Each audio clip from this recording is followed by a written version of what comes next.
Le hasard, dit-on, n'a pas de mémoire. Inutile de jouer toujours les mêmes numéros à l'euro-million, de répertorier les chiffres qui semblent tomber souvent, ou d'éviter les combinaisons déjà gagnantes par le passé. À chaque nouveau tirage, tous les numéros ont autant de chances de sortir les uns que les autres. Explication. Pour être certain de gagner au loto, il faut être en mesure de miser sur toutes les combinaisons possibles en même temps. Pour savoir combien cela va coûter, il faut déterminer le nombre de combinaisons possibles. Prenons l'exemple d'une loterie imaginaire dans laquelle nous allons tirer 3 lettres parmi 5 possibles. Lorsque nous tirons la première balle, il y a 5 choix possibles, A, B, C, D ou E. En l'occurrence, C. Une fois que cette première boule a été tirée, il n'y a plus que 4 boules dans le chapeau. Nous avons donc 4 choix possibles. En l'occurrence, le A. Une fois que cette deuxième boule a été tirée, il n'y a plus que 3 boules dans le chapeau, 3 choix possibles. En l'occurrence, le B.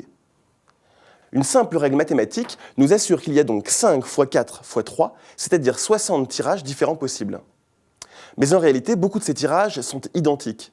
En effet, à la loterie, peu importe que l'on tire A, puis B, puis C, ou C, puis B, puis A, il s'agit de la même triplette ABC.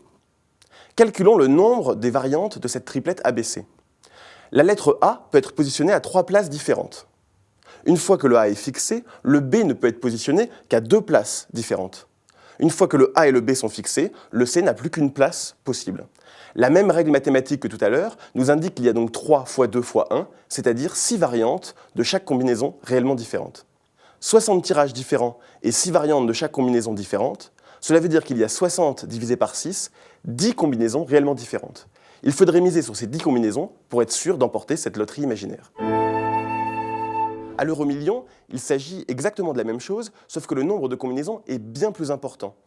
En appliquant les mêmes règles de calcul, on se rend compte qu'il y a plus de 116 500 000 combinaisons différentes possibles à l'euro-million. À 2 € la combinaison, cela veut dire qu'il faut miser plus de 233 millions pour être certain de l'emporter. Mais la cagnotte, elle, malheureusement, est plafonnée à 190 millions d'euros.